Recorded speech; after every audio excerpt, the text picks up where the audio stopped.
अपराधी बालक हो रहा था। आवाज आ रही है? अपराधी बालक हो रहा था। अपराधी बालक में जैविक कारक हो गया था, सामाजिक या पर्यावरणीय कारक चल रहा था, जिसमें तीसरा पॉइंट तक हो गया था, है ना। अब चौथा पॉइंट, साथी एवं समुदाय। बालकों को अपराधी बनाने में साथी तथा समुदाय का प्रमुख हाथ होता है।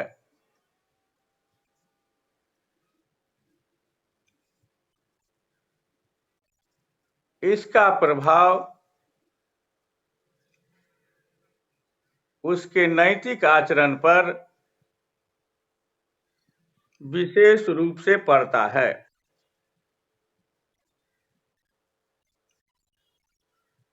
अध्ययनों में पाया गया है कि 2/3 बच्चों का संबंध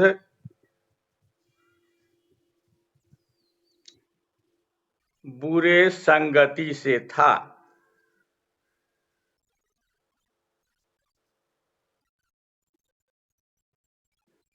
दो तिहाई बच्चों का संबंध बुरी संगति से था।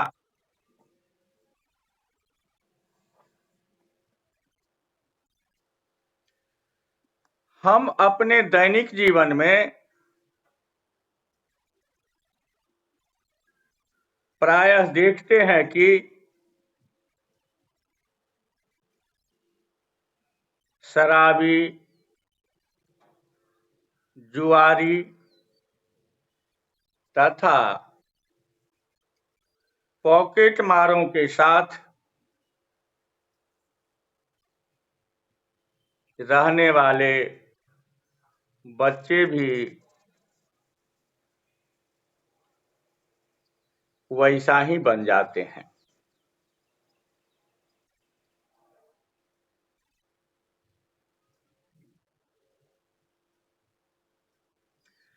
समुदाय या पड़ोस का भी प्रभाव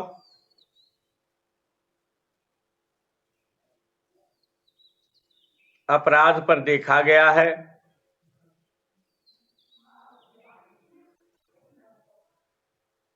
ऐसा पाया गया है कि अपराधी बच्चे शहर एवं देहात के बीच गंदे क्षेत्र से आते हैं।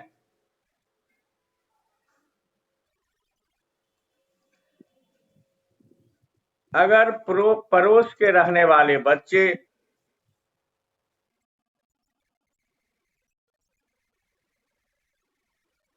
ऐसा पाया गया है कि अपराधी बच्चे शहर तथा देहात के बीच गंदे क्षेत्र से आते हैं।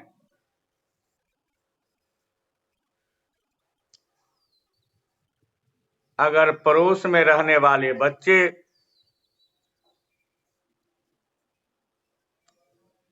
बुरा एवं गंदा होता है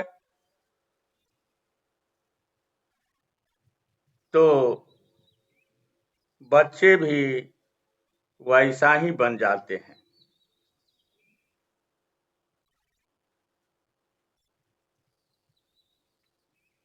चोर या बदमाशों के समुदाय में अगर बच्चे होते हैं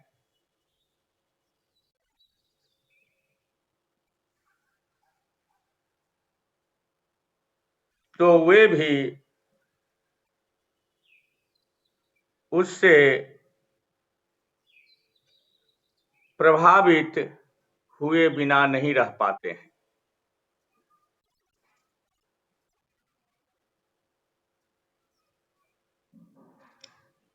नेक्स्ट पॉइंट, पाठशाला। पाठशाला के दोषपूर्ण वातावरण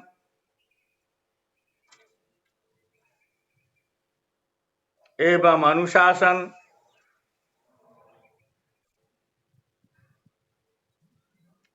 शिक्षकों के अनुचित व्यवहार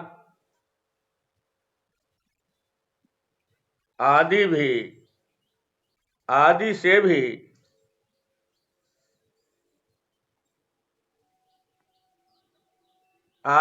भी बाल अपराध को प्रोत्साहन मिलता है।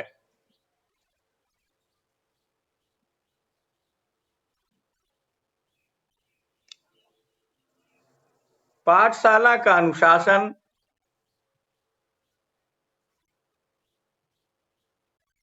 बहुत कड़ा या बहुत ढीला होने से भी बालकों में अपराधी व्यवहार विकसित होने लगता है।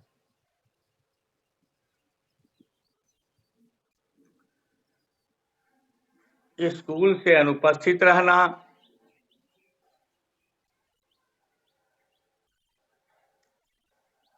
वर्ग से भाग जाना,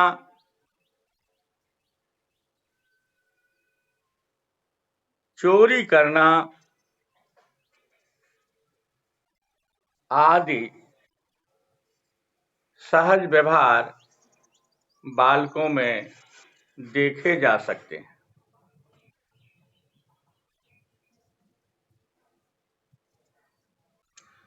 अब तीसरा में मनोवैज्ञानिक कारण, जैविक कारक हो गया, सामाजिक कारक हो गया, अब मनोवैज्ञानिक कारक।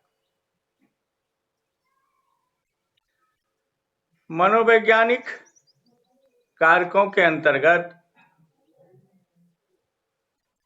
निम्न कारकों की चर्चा की जाती है। नंबर 1, मानसिक दुर्बलता।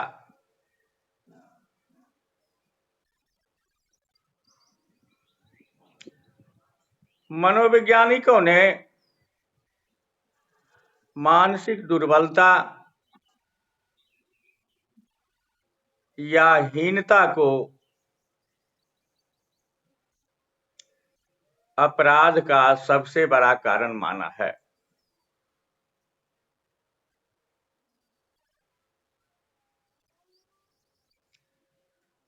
ऐसे व्यक्ति जब अपनी आवश्यकताओं की पूर्ति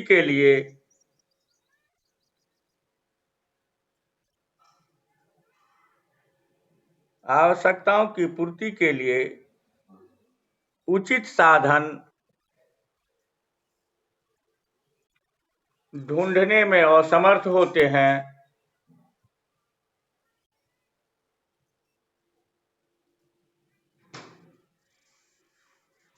तो वे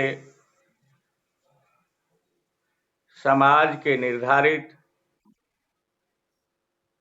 मानदंडों के अनुसार व्यवहार नहीं करते हैं।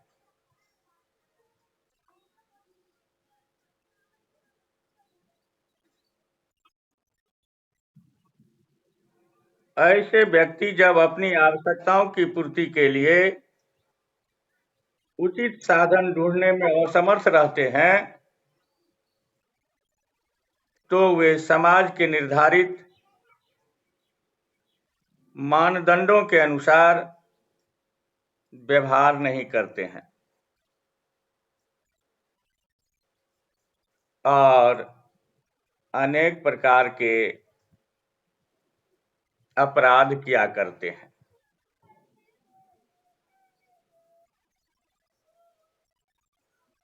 ऐसे बालक आसानी से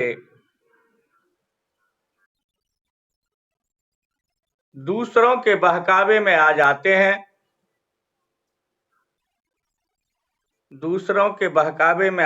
हैं, और अपराध की ओर प्रेरित हो जाते हैं।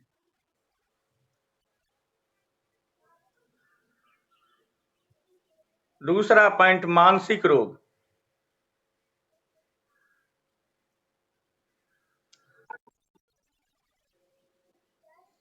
की ओर अग्रसर हो जाते हैं। दूसरा पॉइंट मानसिक रोग।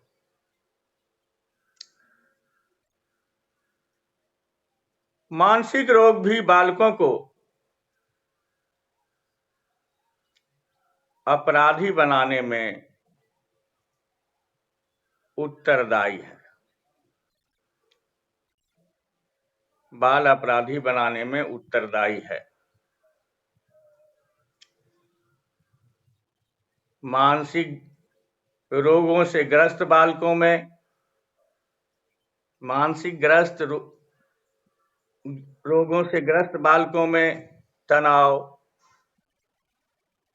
विचार शून्यता, असंतुलन एवं अंतर्द्वंद उत्पन्न हो जाता है।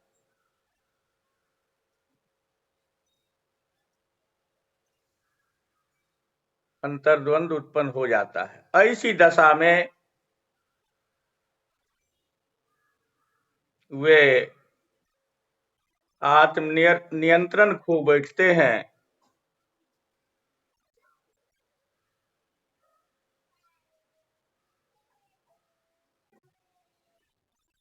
नियंत्रण खो बैठते हैं और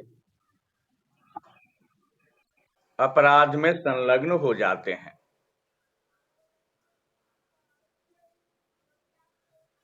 नेक्स्ट पॉइंट निराशा।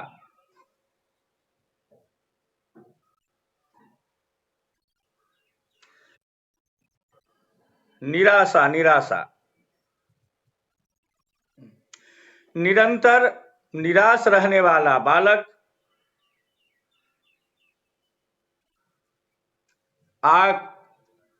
आक्रमणकारी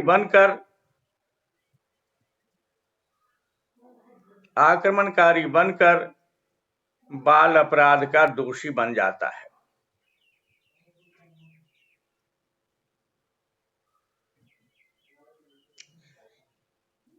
नेक्स्ट पॉइंट अवरुद्ध इच्छा।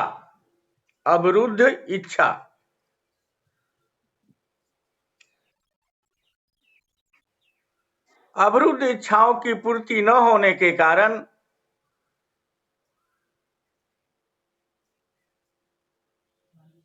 बालक में मानसिक संघर्ष उत्पन्न हो जाता है,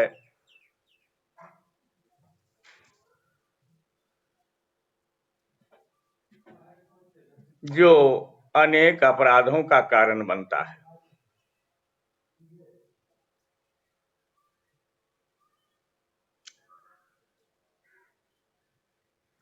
नेक्स्ट पॉइंट संवेगात्मक असंतुलन।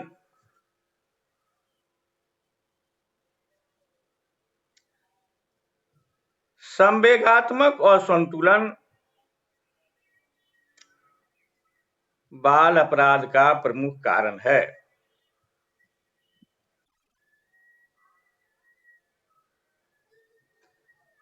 संवेगात्मक असुरक्षा,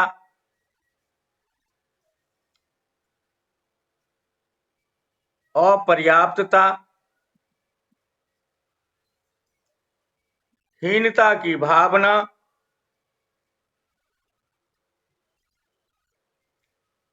प्रेम एवं सहानुभूति का अभाव,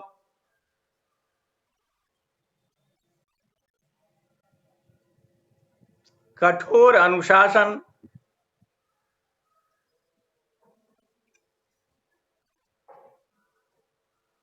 के कारण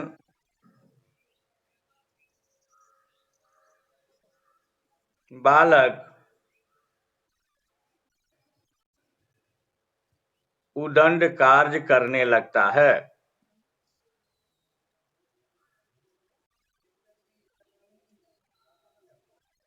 जो बालक के व्यवहार एवं व्यक्तित्व को असमायोजित कर देता है, फलता हुआ अपराध करने लगता है।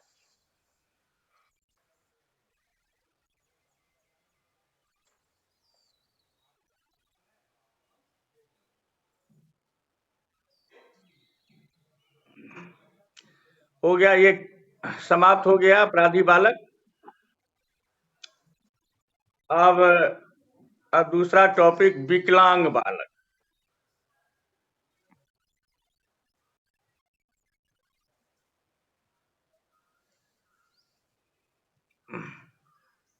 शारीरिक विकलांग बालक। शारीरिक विकलांग बालक सामान्यतः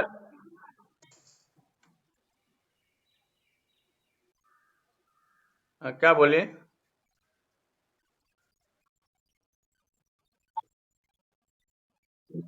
हाँ हाँ, टॉपिक है। अब दूसरा टॉपिक ये हो गया, बाल अपराध का कारण पूरा हो गया। शारीरिक विकलांग बालक सामान्यतः ऐसे बालक जिनके शरीर में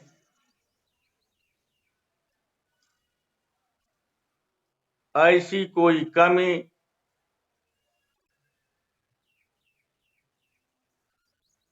अथवा क्षति होती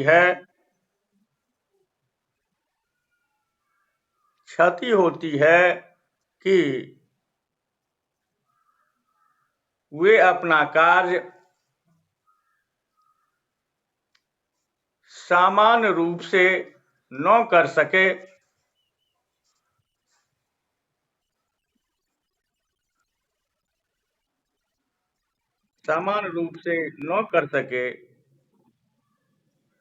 ऐसे बाल ऐसे बालकों को शारीरिक विकलांग बालक कहते हैं। जैसे अंधे, बहरे, गूंगे, लंगड़े और लूल्हे आदि।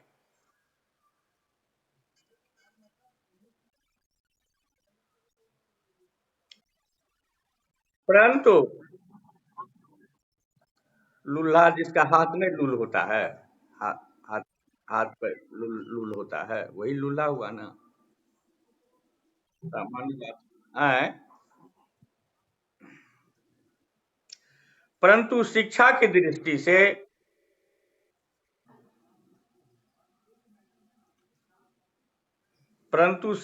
दृष्टि से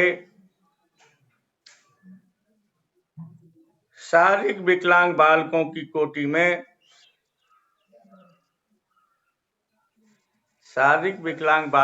कोटि में वे बालक आते हैं जिनके शारीरिक अंगों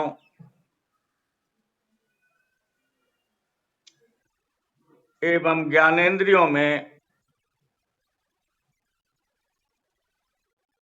इतनी कमी होती है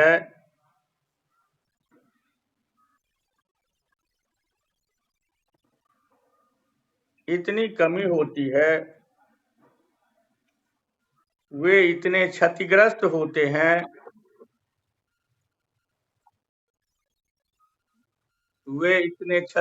होते हैं कि उन्हें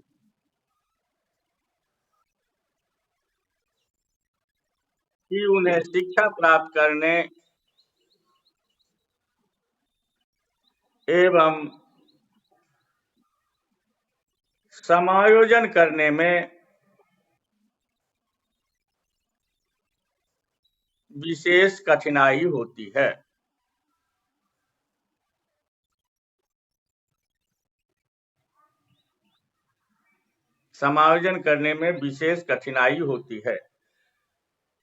क्रो एंड क्रो के शब्दों में CROW। क्रू एंड क्रो के शब्दों में एक व्यक्ति जिसमें कोई इस प्रकार का शारीरिक दोष होता है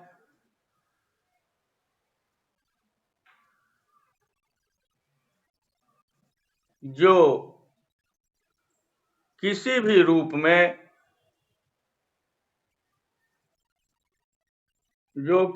रूप में उसे सामान्य क्रियाओं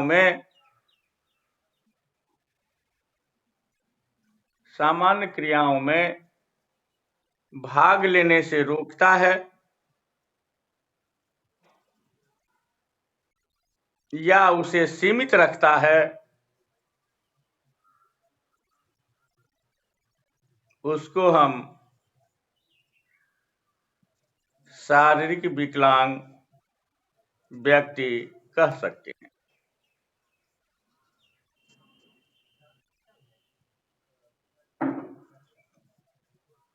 अब शारीरिक विकलांग बालकों के लक्षण एवं विशेषताएं।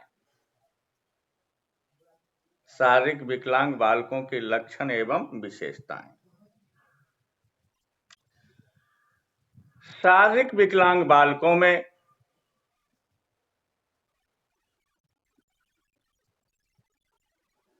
निम्नलिखित सामान्य लक्षण या विशेषताएं पाई जाती है।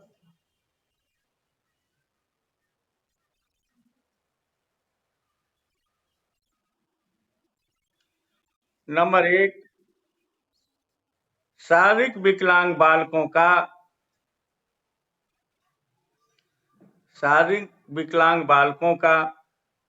या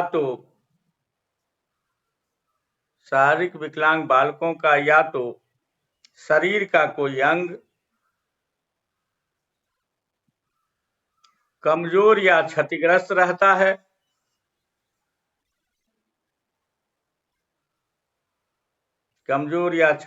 रहता है, या उनकी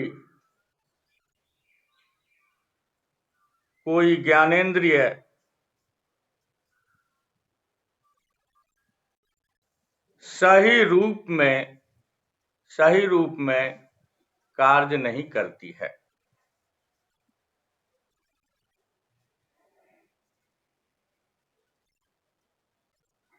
दूसरा, किसी विकलांग बालक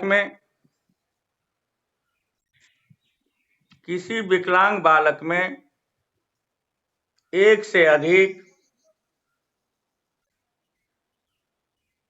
शारीरिक कमियां हो सकती है।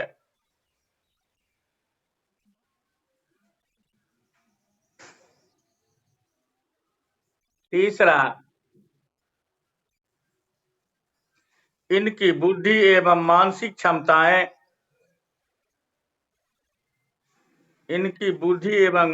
क्षमताएं सामान्य बालकों के समान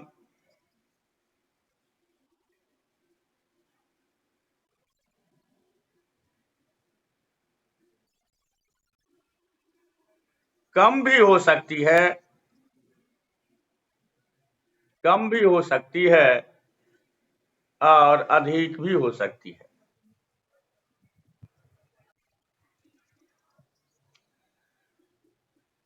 चौथी विशेषता, शारीरिक विकलांग बालक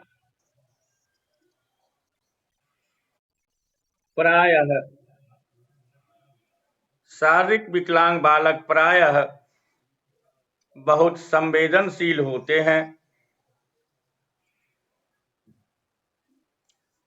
और हीन भावना से ग्रसित होते हैं।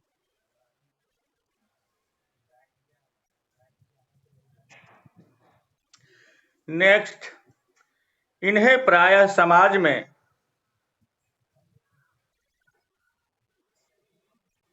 समायोजन करने में कठिनाई होती है।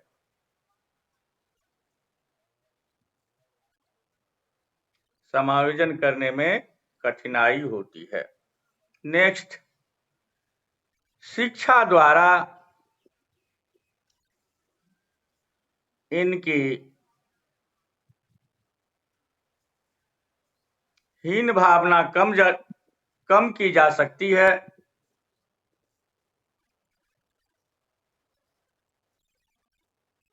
और साथ ही समायोजन योग्य बनाया जा सकता है।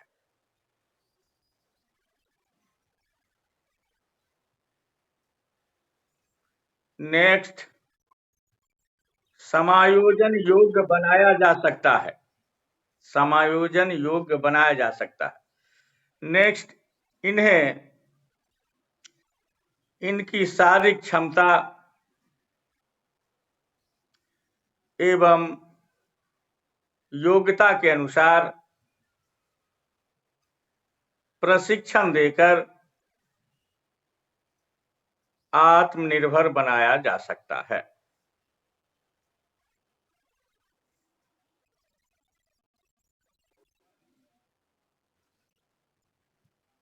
अब शारीरिक विकलांग बालक की शिक्षा।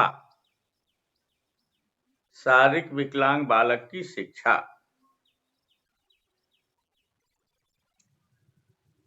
शारीरिक विकलांग बालक कई प्रकार के होते हैं, जिनमें मुख्य है पहला में अपंग बालक, दूसरा अंधे बालक,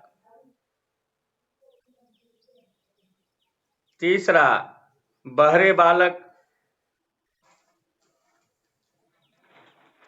चौथा भाषा दोष वाले बालक।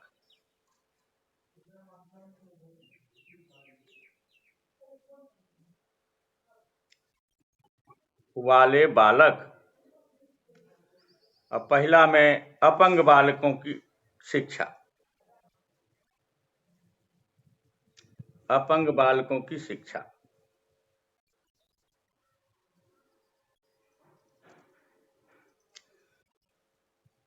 अपंग बालकों में शारीरिक दोष होता है,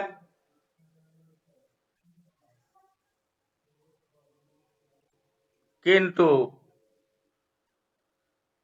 उनकी मानसिक योग्यता या तो साधारण होती है या तीव्र।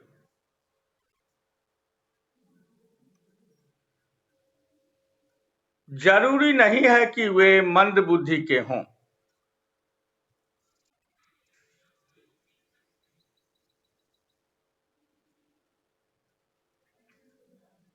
शारीरिक कमी की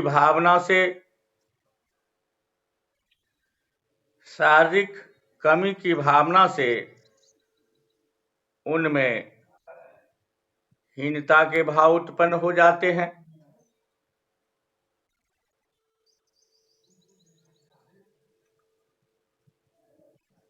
अतः इस तरह के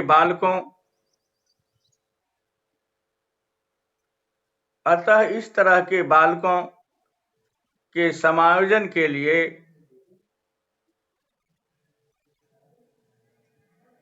शिक्षा का उचित प्रबंध होना चाहिए।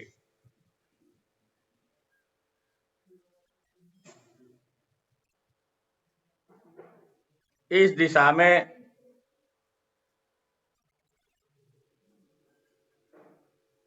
निम्नलिखित बातों पर ध्यान देना चाहिए। नंबर 1, अपंग बालकों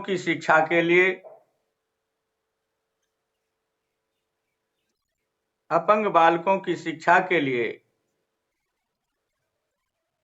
विशिष्ट विद्यालय की स्थापना की जानी चाहिए।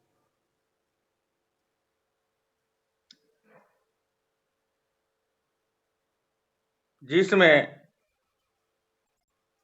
बालकों की संख्या सीमित होनी चाहिए,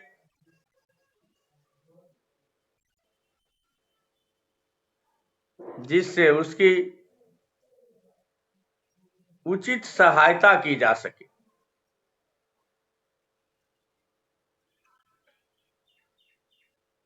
विद्यालय में कक्षा के कमरे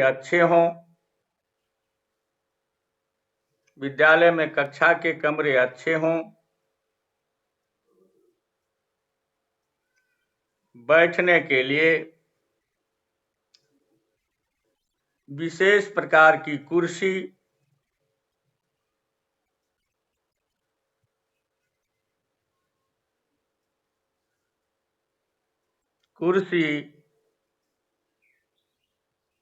मेज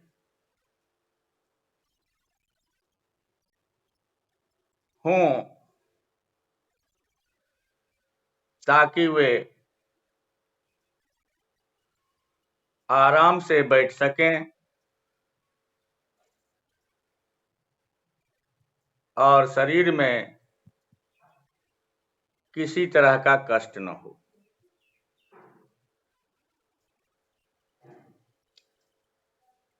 दूसरा, उनकी हीनता की भावना को दूर करने के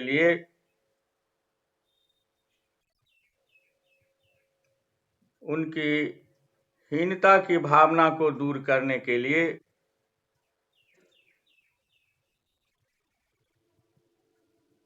माता-पिता तथा शिक्षकों को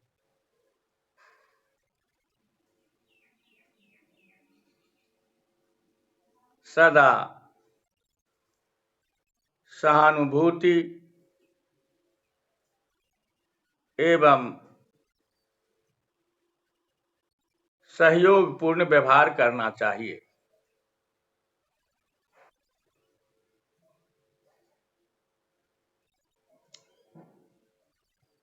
तीसरा, शिक्षा का पाठ्यक्रम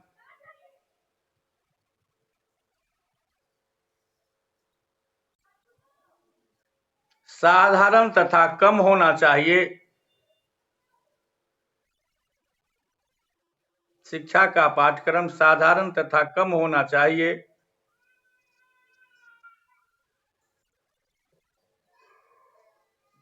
साथ ही साथ आवश्यकता अनुसार व्यावसायिक शिक्षा भी देनी चाहिए।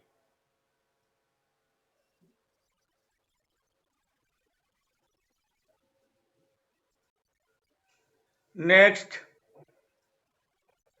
इन्हें मानसिक विकास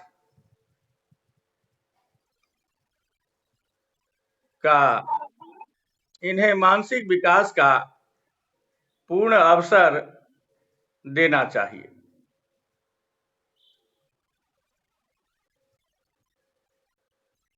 नेक्स्ट, इनकी शिक्षा व्यवस्था में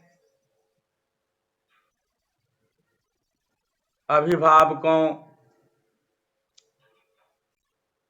स्वयंसेवी संस्थाओं और सरकार सभी का सहयोग मिलना चाहिए।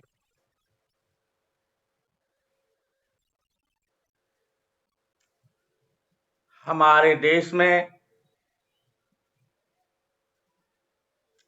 राष्ट्रीय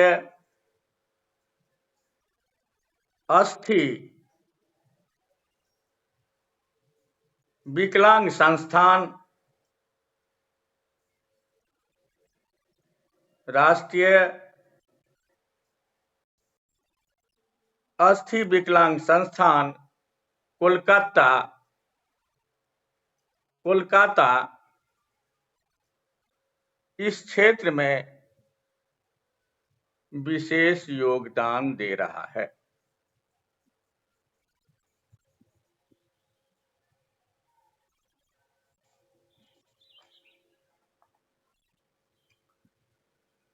हाँ, अब दूसरा, अंधे बालक की शिक्षा।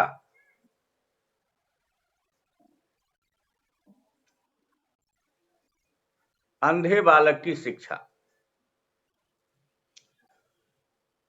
अंधे बालक दो तरह के होते हैं।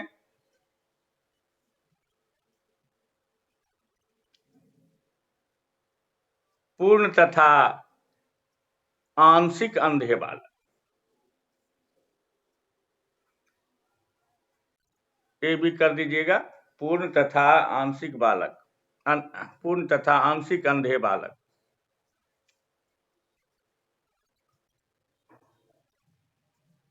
अब ए में पूर्ण अंधे बालक दो तरह के होते हैं, पूर्ण तथा आंशिक अंधे बालक। अब ए में पूर्ण अंधे बालक।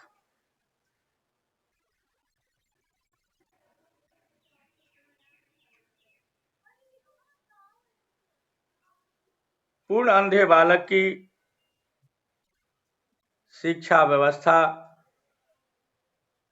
निम्न प्रकार की जानी चाहिए।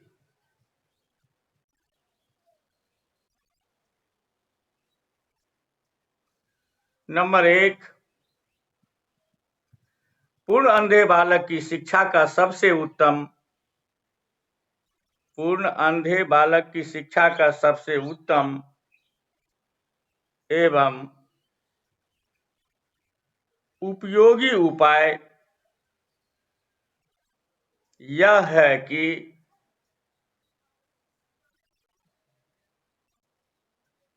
उन्हें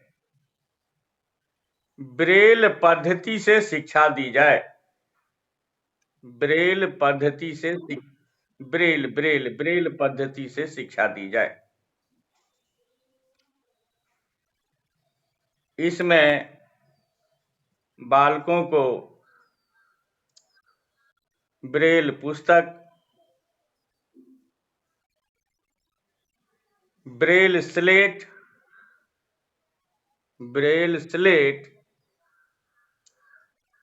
या टाइपराइटर के द्वारा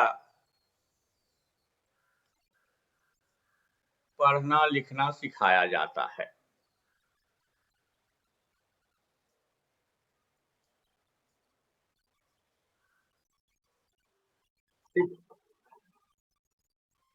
हो गया, हाँ, पढ़ना लिखना सिखाया जाता है। टाइम हो जाएगा तो आपसे आप बंद हो जाएगा ना। पढ़ना पढ़ना लिखना सिखाया जाता है। ब्रेल अक्षरों को